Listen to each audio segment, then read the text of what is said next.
Hey, what's up, guys? Welcome to another episode of Trent Talks. I have Sandi Lanham with me today. Is it Lanham or Lanham?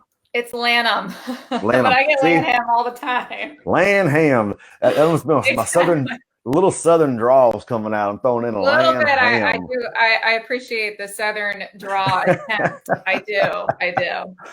Hey, it was fun. But this is episode 18.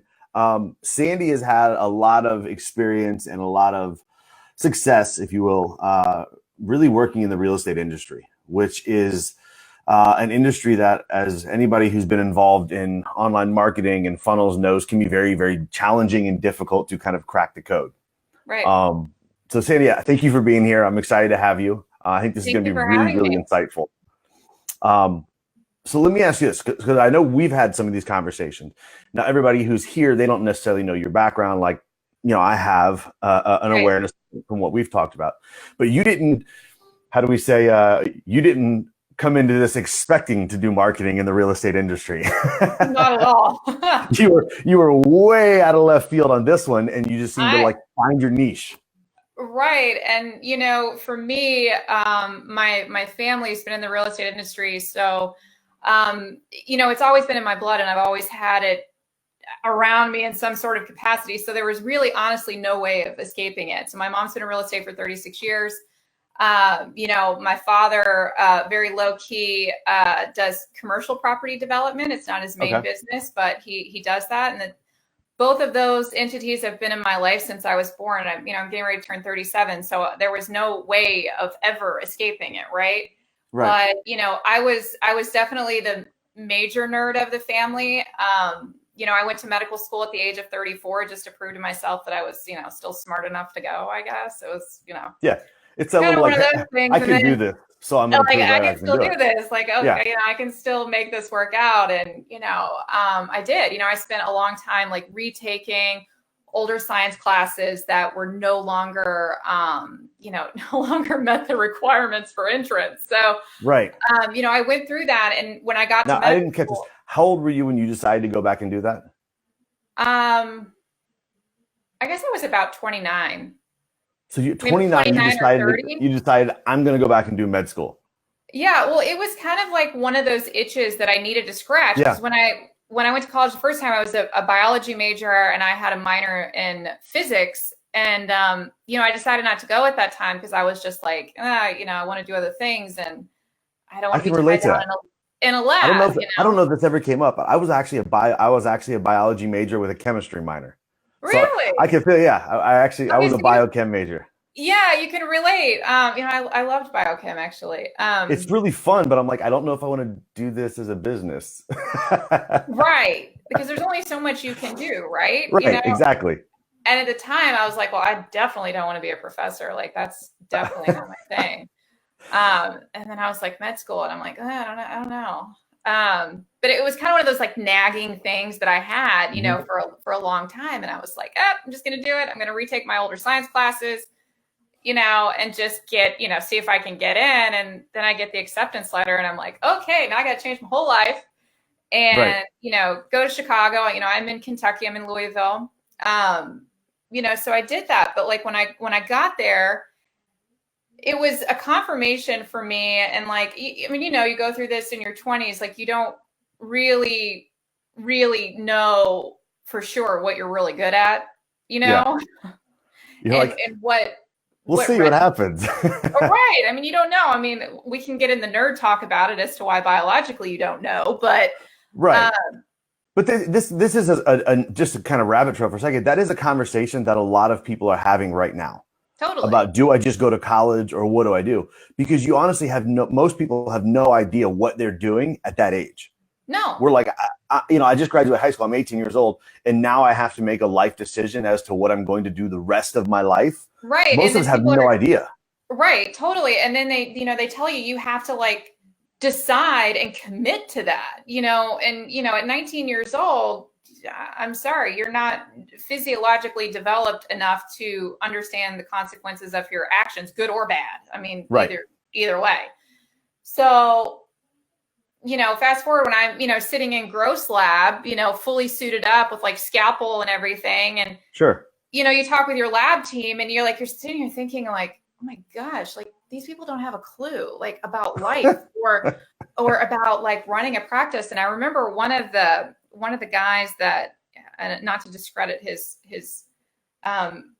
history in the academia world, but he's 90 years old and still putting around in the lab, like barking orders at people. And like, I get in a discussion with him about, like, oh, my favorite time is when I can go into a courtroom and get out all my notes and, prove people wrong. And I'm just like, but what is that really accomplishing? Like, what are you doing? Like, what are you contributing to the world with that? And that What's kind of your attitude. what's your legacy? What are you leaving? Right. What are you leaving? Like, you're not leaving. Like, really, quite honestly, you're like distracting me right now. And it's like, I don't care.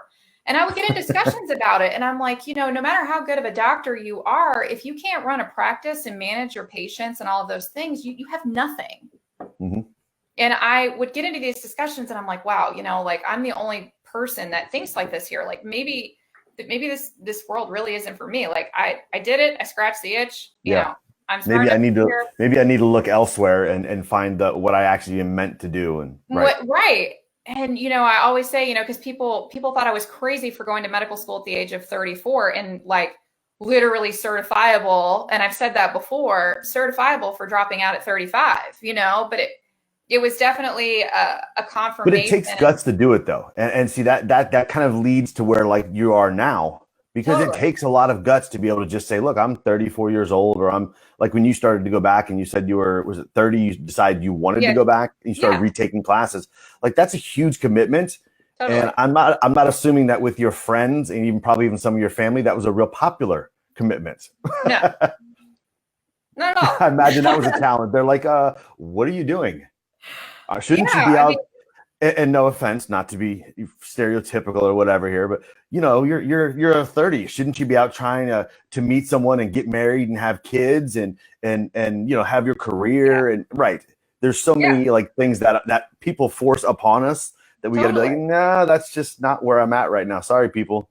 Yeah, and I think that was just a further confirmation, like what I kind of had deep down, like the kind of that underlying nagging voice, like you really do see things differently and you see business differently and you kind of but you don't know that's your language, you know what I mean, because you think everybody kind of thinks that way and you think everybody else sees it but they don't. So that was like I was like, oh man, I gotta go, like I gotta go.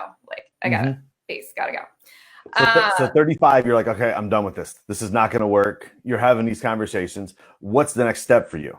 So the next step, and it's really funny because I always say this too, that no matter how hard you fight it, the universe, God, whatever you believe in, will always kind of, put you back like where you need to go and the direction you need to be in. There's kind of always a gentle redirection into your, exactly. what your purpose and what you're designed for. You're right. Mine wasn't necessarily very gentle, but we had a lot of things going on in our small family. We had several deaths that were like back to back. And, oh, wow. And my mom and I had to handle the estate for my great uncle, and his wife had passed, his son had passed. It was very, very bizarre how it happened, to be honest with you. So, my mom is trying to run her real estate company. She's been in business for, 36 years now. 2 years ago, it's 2017, into 2017. And, honestly, she broke down because it was just too much, having to deal with multiple properties and the court system and all that. And she was like, just please, like you've got it. Like, you've got to come help me. Like, you've got to get in here and you've got to help me. And it's just, it's overwhelming. Yeah. Especially having to handle with the estate and everything else and trying to put it all together. You're processing through grief, you're processing through all the court systems, and now you're still trying to run a business at the same time. Yeah. And you can't, and, being one person for her, it was impossible. It was impossible for anybody. And, it was kind of like, well, I had obviously been around the industry, so I knew a lot about it. Did I have a license? No, but could I jump in and kind of help, navigate and like, basically manage the business? And, I was like, yeah, I absolutely can. But that also means that I got to jump in and meet that level and exceed it. So it wasn't like I had time to really get in and be like, okay, let me get my footing. And then I'm going to, let me tiptoe in and slowly take this and that. And right. That Especially absolutely in was family not. businesses, that never happens. No, absolutely not. And I'm an only child, so it was like, all on me anyway. Absolutely, yeah. You're like, So the funny thing is, hmm. yeah, like I don't have anybody else to share these responsibilities with, right? Which is, that's right. Only children, we have that kind of. It all works out in the end, though. Right, true, true. Yeah, So it's very funny because I had actually heard about ClickFunnels. So backing up, I'd heard about ClickFunnels when it launched at the end of like 2014, 2015, because once yeah, again, I like to know what's going on in the world and business sure. world. And I'd always kind of kept track. And I was kind of like, that seems really cool. A really good friend of mine, she's a ClickFunnels top 30 designer. At the time I went to her and Jen, and I was like, Jen, what is going on with this? And she's like, I don't know, but this seems kind of cool, but kind of complicated. And I'm like, yeah, whatever. Right. I don't know. So at that time, fast forwarding, and I'm like, okay, this is where I got to figure this out. This is where I got to like jump all in. Mm-hmm. I'm going to revisit ClickFunnels. I got into medical school. I could do all these other things. Like, surely to God, I can figure this out. It is interesting, though, how when you look at the other challenges, like going back to school at age 30, going into medical school at age 34, how those challenges actually prepare you for tackling something else down the road. 100%. And it's like the same thing we tell people, like, hey, actually go and learn before you decide what you're going to do. Because the challenges you bump through in life, like you honestly never have any clue what they're going to do for you later down the road. So go ahead. Yeah, no, and it's totally true because I think at that point it kind of gave me the confidence. Like I had already done these other things, and I thought, yeah, I can sit and figure this out. It can't be as hard as med school, right? I mean, let's just be honest. Like it can't, and it can't be as hard as like finding like a tiny little nerve, in your armpit, right? Like no, can't be that difficult. So I did. This is literally September, like September 1st. Mm-hmm. And by September 30th, 2017, I launched my first funnel. And I say it's my very first, very ugly funnel. But I had it up, right? Though. they do. I had it up. And I didn't know. By the way, is a huge step because most people they're all Mr. or Miss Perfect. My funnel has to be beautiful. It has to be just amazing. And then the next thing you know, they've gone 6 months, and you're like, hey, I thought you were building a funnel. Well, it's not beautiful yet. I can't launch it yet. I get that, and I saw that, and I wanted to say fast forward a few months when I went to FHL in 2018, like I didn't know what anybody was talking about. Like I didn't know the lingo, and I kind of prided myself on being able to like carry on a conversation with anybody, right? Like, right. Like I can the chameleon, intellectually contribute, right? Absolutely. I could not. But anyway, kind of going back to when I launched my first funnel, I didn't know what was good, what wasn't good. Like I had no barometer of measurement, like right, to determine like, is this working? Like all I knew is I was getting in a ridiculous amount of leads. Ridiculous. Right. I mean, you didn't have the parameters. You just built it with the end goal in mind and said, how would I go about making this work? Right. And how do I get the message? And it was, I didn't understand hook, story, offer at that point. Like I didn't know any of that. All I knew was that we specialized in helping non-U.S. citizen, international buyers purchase residential real estate with financing.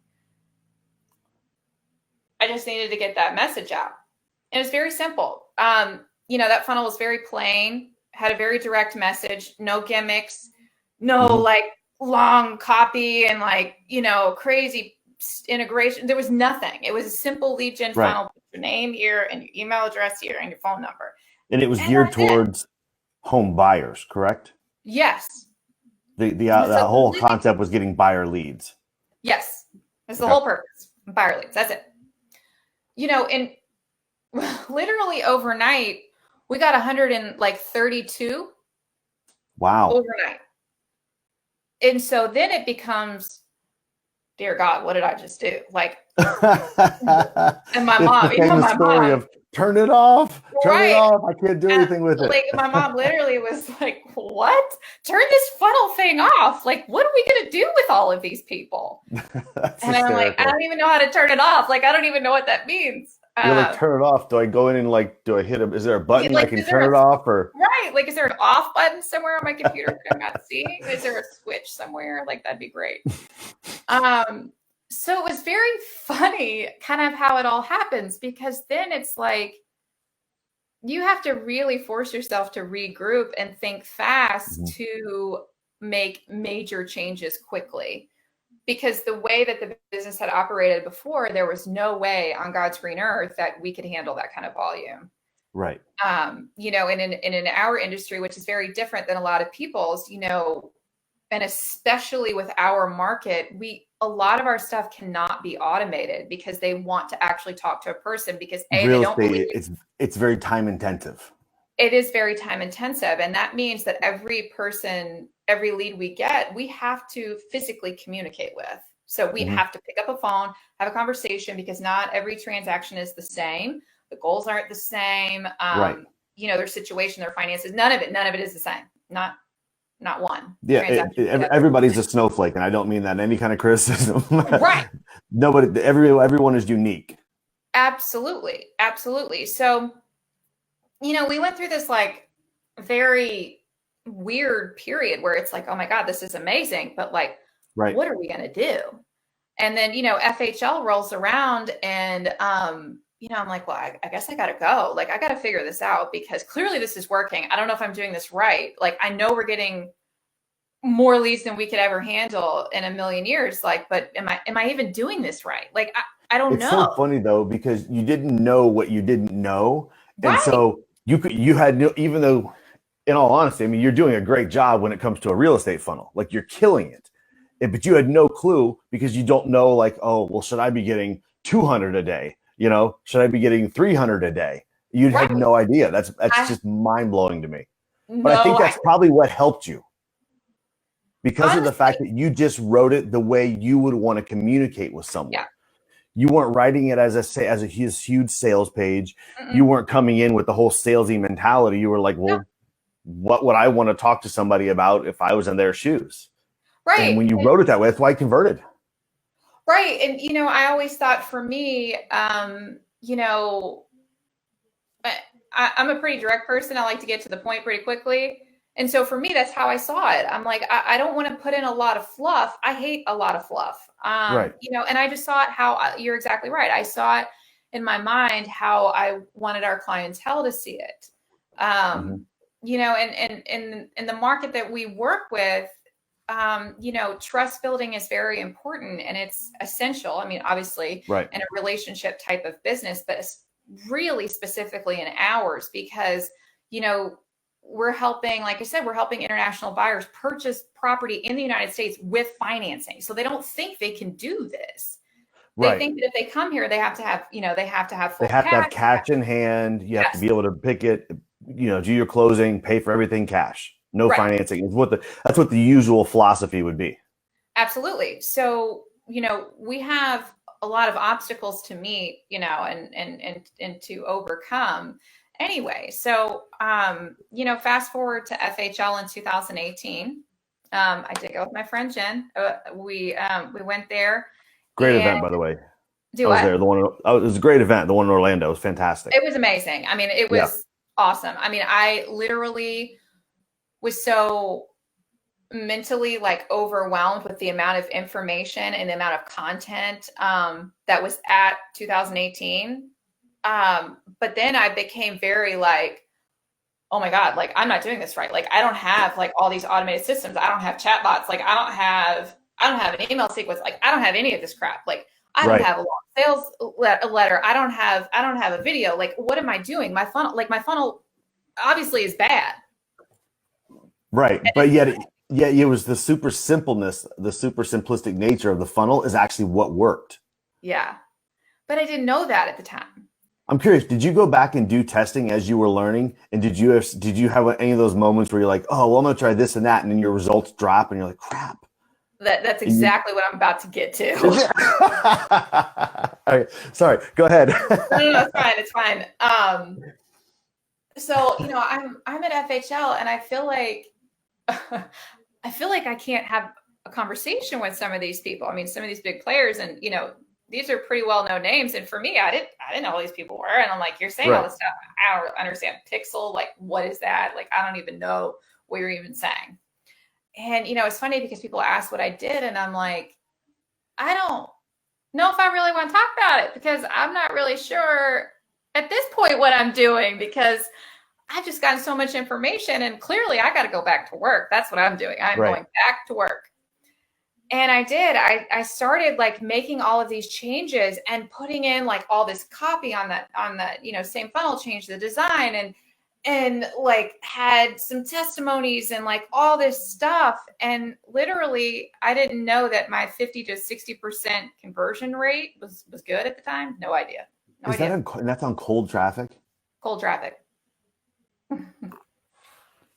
Oh, you make me sick. I am not textbook. 50, Like, 50 to 60% conversion rate on cold traffic. That is insane. and here I am, like me being my nerd self. I'm like, well, hello, like why am I not in the 90s? Like this can't be good, right? Why is Um, everybody not signing up? Right. right, exactly. So I go and make all these changes, and like literally, my conversion rate goes to like 8%, and then it goes to like 1 or 2, and I'm like, no, no, no, no, absolutely not. Like this, I don't know what those people are talking about, but clearly this Oh, is that's not going to work. crazy. Yeah. So I changed a couple, like some design, a little bit of the design, but I wiped all of that out. Like literally wiped everything out that I had done You're like, I'm going and back to where I first started. back to where I first started. Interesting. And that's it. Went back up. Now I'm curious because I mean that's just even the numbers we're talking about. Having done this now for a little while, like you understand now being kind of in the community, how like rare those kind of numbers are. Yes. A 50% conversion rate on cold traffic is just Yeah. insane.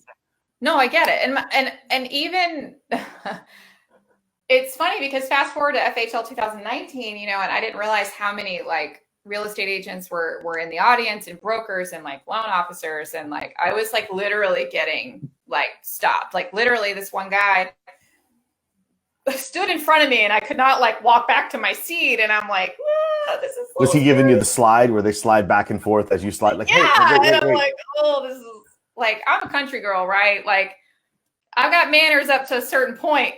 And then, At some point, like move now. right. Yeah, exactly. And I'm like, okay, this is bizarre. That's crazy. But that's when I realized like, this is not normal. And it was very eye opening and very surreal for me because just for our industry alone, there's the same technique is always taught. And, I never went that route. I stuck to the community that we served. We serve a very, very, very niche down community, but it has served us well. We help people all over the country, that want to purchase in all different states. And, that's the crazy thing is we have become in a very, very short amount of time, the leader in the community that we serve in our niche community of clientele. We are the industry leader now in the US. Yeah. Well, I think that's a super important point.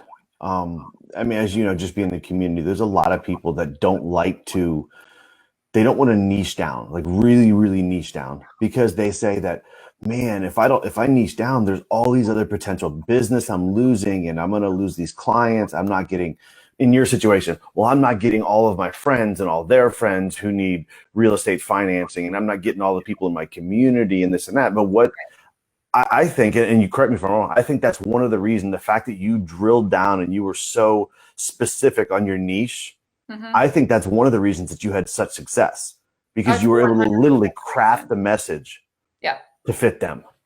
Absolutely. And that is 100% the reason. And, we really see a lot of this in the industry where, They take any and all clients because, some people, we don't get paid until there's a transaction that takes place. So, Right. there's a lot of ebbs and flows, and, they just kind of take what's thrown at them instead of really thinking about, or making the connection. Like, who do you really want to serve? Why do you want to serve them? Do you have some sort of personal experience or life experience that would lend you to help, a certain niche market? And they, Sure. they really think that they're going to leave money on the table, but it's the exact opposite. Because you're seen as the absolute expert in that niche. So anybody in that niche, it's the same thing. It's like, would you want 1 or 2% of a really large niche, or would you like to have 70% of a smaller niche, or 80 or 90% of a smaller niche?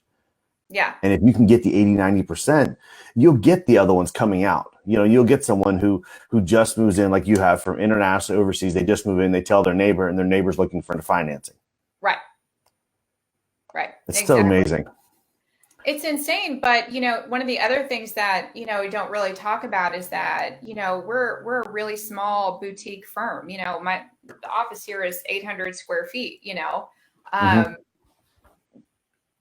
you don't have to have, obviously you have to put systems in place, and you do need a team, but like, you don't have to have a large office with right.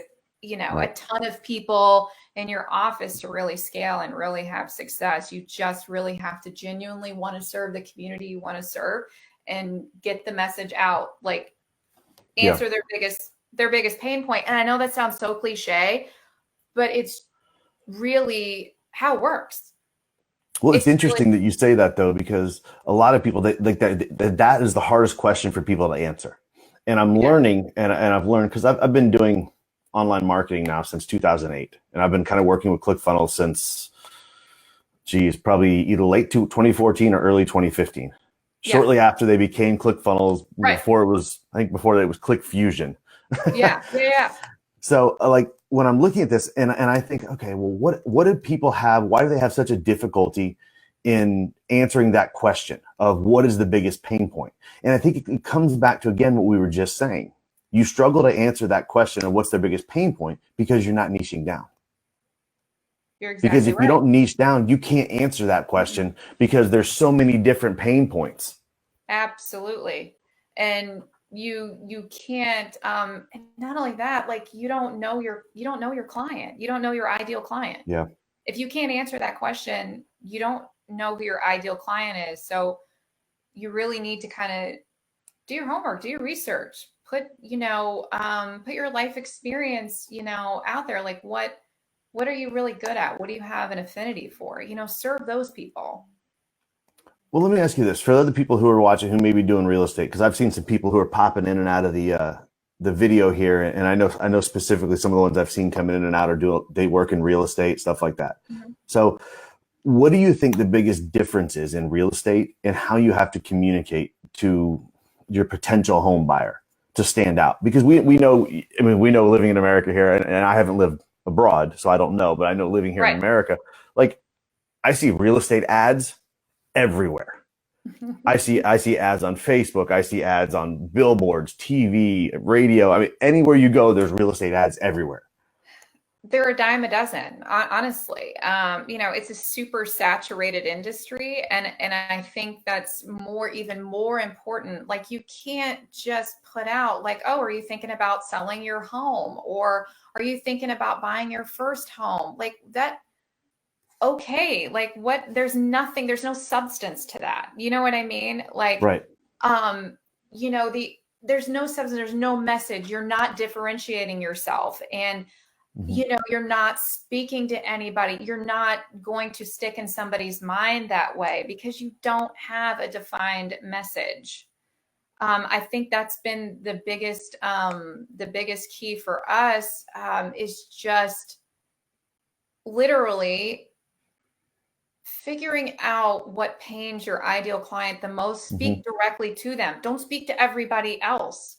Right. If let's say you're a veteran, you want to serve veterans, you need to find out everything that's going on for home buying for veterans. What incentives are there?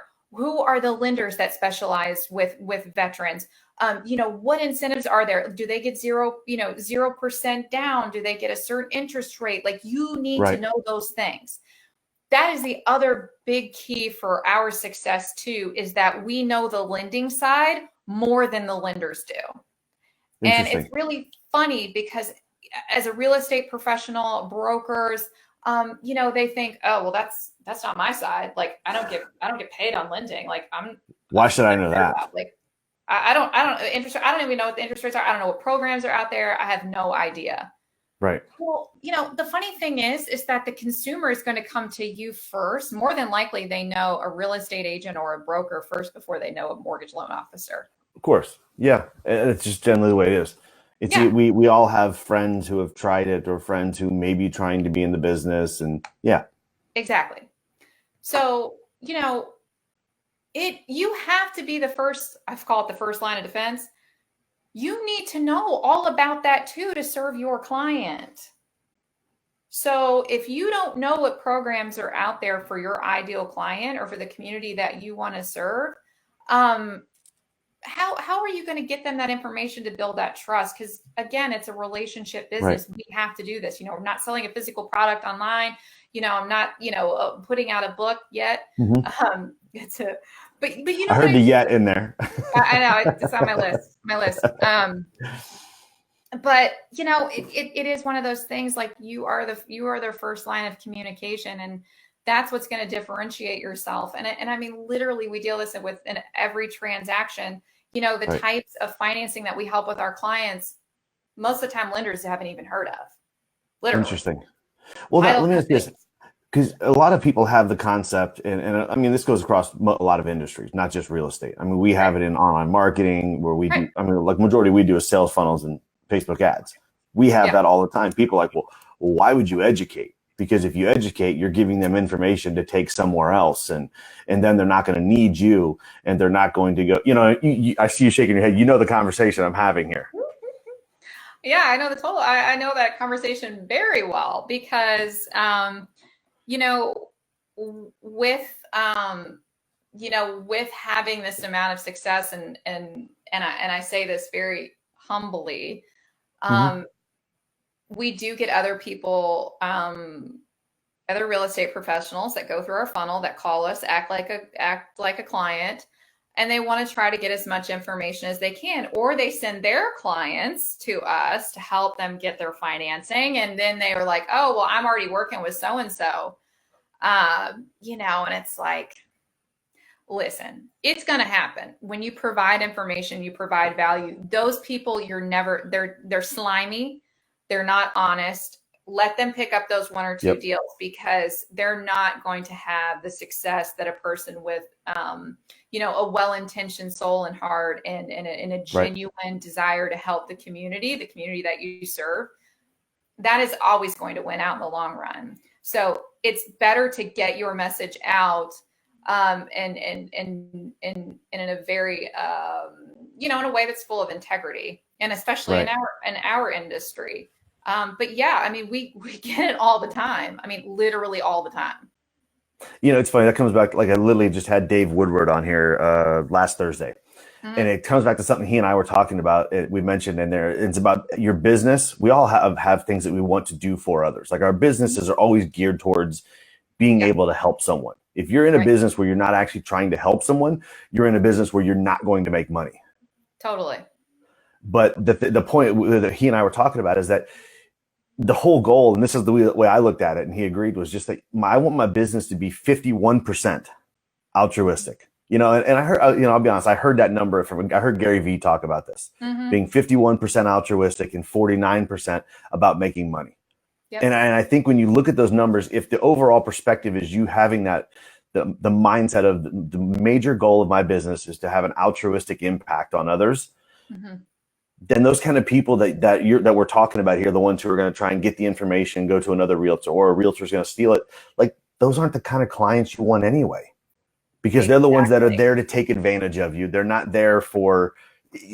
just there to kind of get what they can get and not care about who they affect and whatever. And it's just like, those are the ones you just got to let go.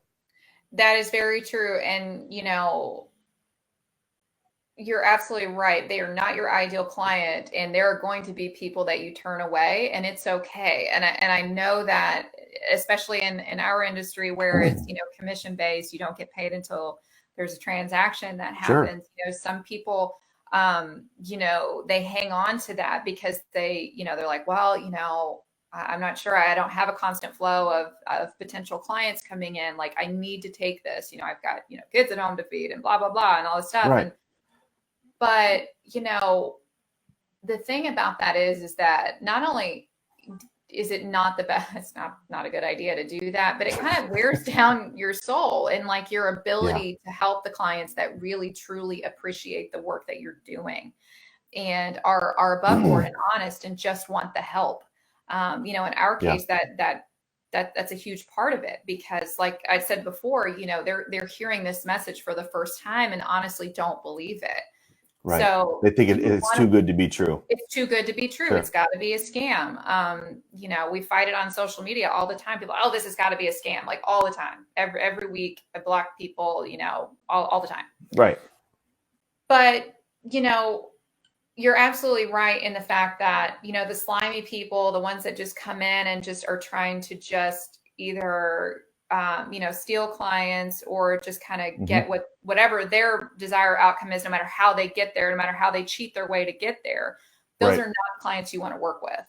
They're And not. let them go.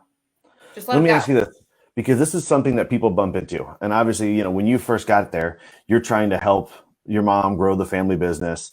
And it kind of was probably a very large eye opener when you had all these leads come in. Yeah. Now, what was your mindset? How did you get to the point? Because I imagine at that point, it was still very difficult for you to be saying no to clients. Like, no, we don't want to work with you. Yeah. How did you get from the point of, because obviously you're doing the funnel because why? We want more clients. We're trying to get Right. more clients in the door. And so how did you Right. get from that spot to being comfortable telling clients, no, you're not the right fit for us? I think this is not going to be like a sexy answer, but like, I think it's just time. I think it's time. And I think the more you work on it, you will see it. It will reveal itself for you, the way you need to navigate. And I think the sense of confidence that comes with that, that there's going to be 50 more people coming in, in the next 24 hours Right. or 48 hours. So it's okay to be selective, and you become better at that. And I think it's also coming to terms with the fact, and this is something that, was really difficult for my mom, being in the industry for 36 years, she was there in a time where you had to knock on doors, where you had to do, the events and the Wow. flyers and Yeah. like, all that. You had, the opportunity when you were at a franchise, like they had the desk duty where you'd have a 4-hour window and you would answer the phone at the office, hoping to You pick up spend a client. time, yeah. You spend time dealing with walk-ins. You spend time dealing with all that stuff. Yeah. Absolutely. So for somebody of her being a veteran in the industry, it was more difficult for her, I think. But understanding it's okay, because those clients that are not your ideal clients are really going to take up a lot of mental real estate. Yeah. They're going to take up a lot of your time, and your efforts are not necessarily going to be appreciated. So the amount of energy that you have to expend on a client that's not your ideal client on one, that Right. energy could have been spent on 4 or 5 Of your actual ideal clients. of your actual ideal clients. That's a good point. They don't drain your energy. They don't drain your mental toughness. They don't, you don't like dread, like, oh my God, they're calling. Like, I don't want to talk to them, Sure. and then that kind of, takes a lot of your zip and your, kind of good attitude, for the people that really want what you're doing and want your help. It can be something that steals the joy from the process that you actually enjoy, Totally. because you're trying to help those people because you genuinely enjoy being able to help those people through the process or whatever niche that you're in. Exactly. And if you allow yourself to be stripped of that joy, you can't give them the same service that they deserve. You can't give them the same energy and the same efforts. You just can't, that no matter how bad you want to, you just can't. That's just not how we're wired, and it's not how we are. And that, I think that's the other point in, niching down your client, your clientele, and who you want to serve, especially in the real estate industry, is that people can tell your authenticity. Yeah. So if you are very excited about what you're doing and about who you're serving, that energy can translate. It does translate. It does translate. Yeah, absolutely. People can tell if you truly are there to help and serve. And I hate to say this because people think this is very cheesy a lot of times. People like to work with happy people. Totally. I mean, you could say what you want. Some people say, well, there's people who work like you hear the example all the time. Well, look at Steve Jobs. Look how far he's gotten, right? Steve Jobs, he was a jerk to his people. Okay, yeah, he was at times. But a lot of people forget the fact Steve Jobs walked around with a smile on his face because he loved what he did. That's why people were drawn to him.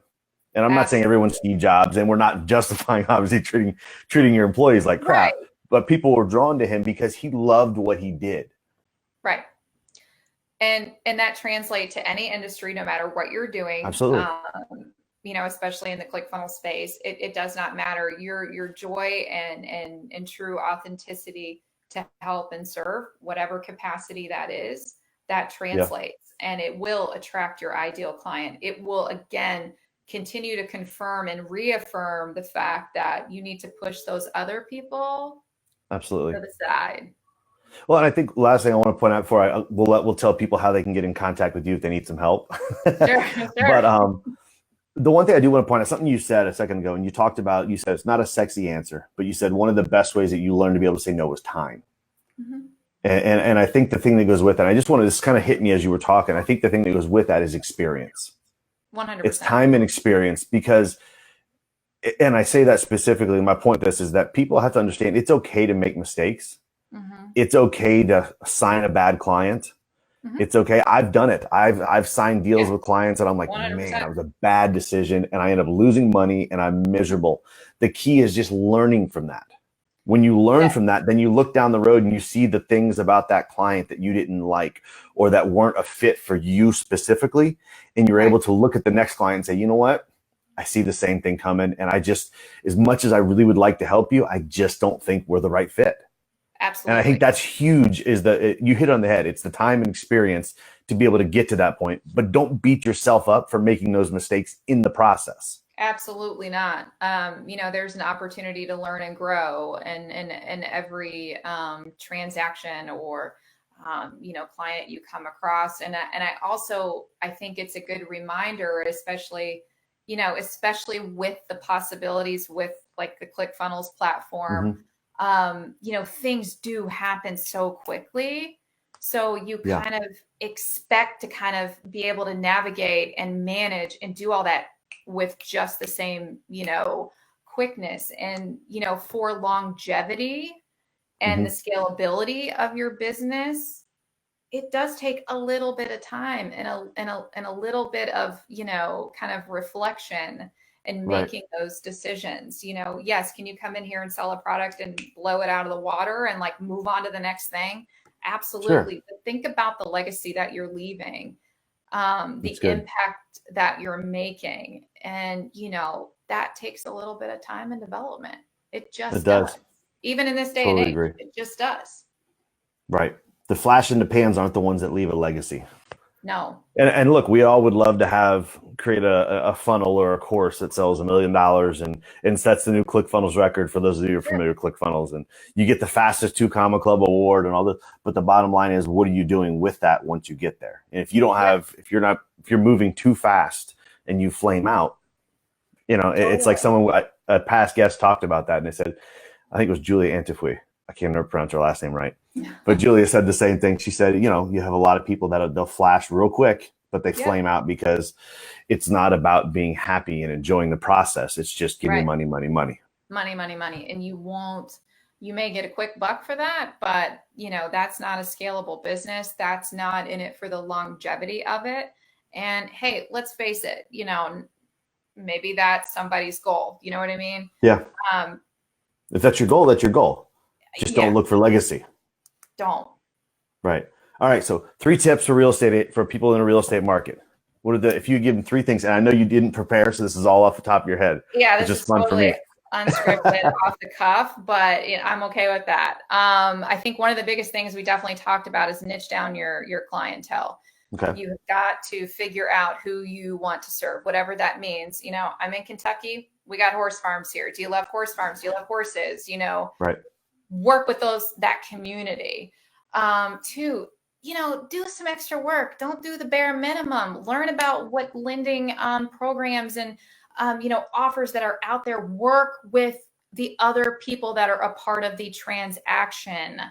I've got a full group of 8 lenders up in Michigan that work with us, and every day they send us nice thank you so much. Oh my gosh, we wish every realtor worked like you guys. Like, if we have a problem, we need to get something, you guys just do it and you get it done. Right. And but it's the relationship, and then they teach you. Like, don't do the bare minimum, right? And the other thing is especially in the digital marketing space, don't just throw everything at the wall and expect everything to stick.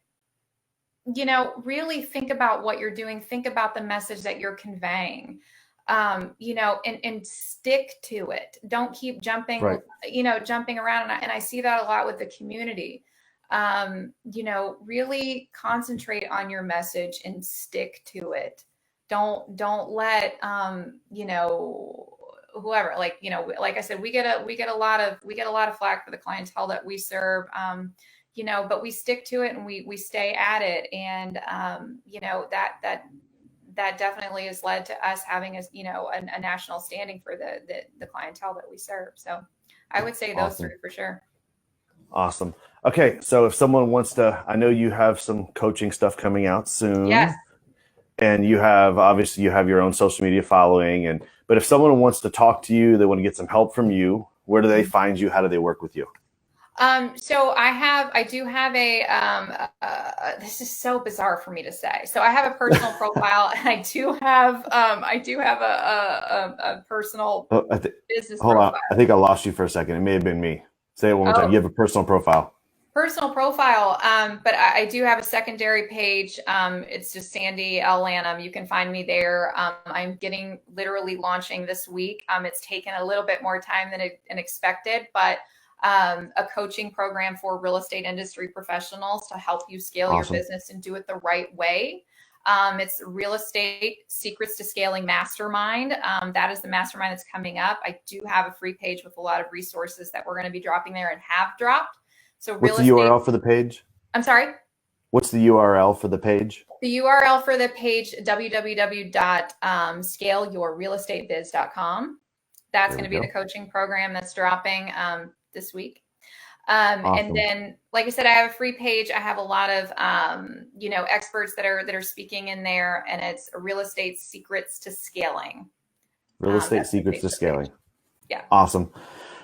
Well, Sandi, it's been a pleasure. Appreciate it. I'm assuming you're on Instagram as well, if they want to find you there. I am not on Instagram. Oh my goodness. See, I told you, I am not the norm here, at all. But you know what, though? My whatever Instagram page works. Is being built at the end of the month, because I swear I can't be under a rock, hanging out on the farm, for much longer. But so right now they track you on your personal profile and your business page, Sandi Lanham, and then they can go either to the URL or the group. Yes. Is it the group? Yes. Okay. Yes. Awesome. Sandi, thank you so much. Guys, again, thanks for tuning in. This is episode 18, Trent Talks. This is Sandi, our real estate guru. And I'm Trent. Thank you for having me. You're very welcome. Have a great day, guys. Bye, everybody. I really hope you enjoyed and got a lot of value in this video. If you did, make sure you like, subscribe, and comment below. I'm going to be answering all the comments myself. And also, come find me on your favorite social media platform and tell me what else I can help you with.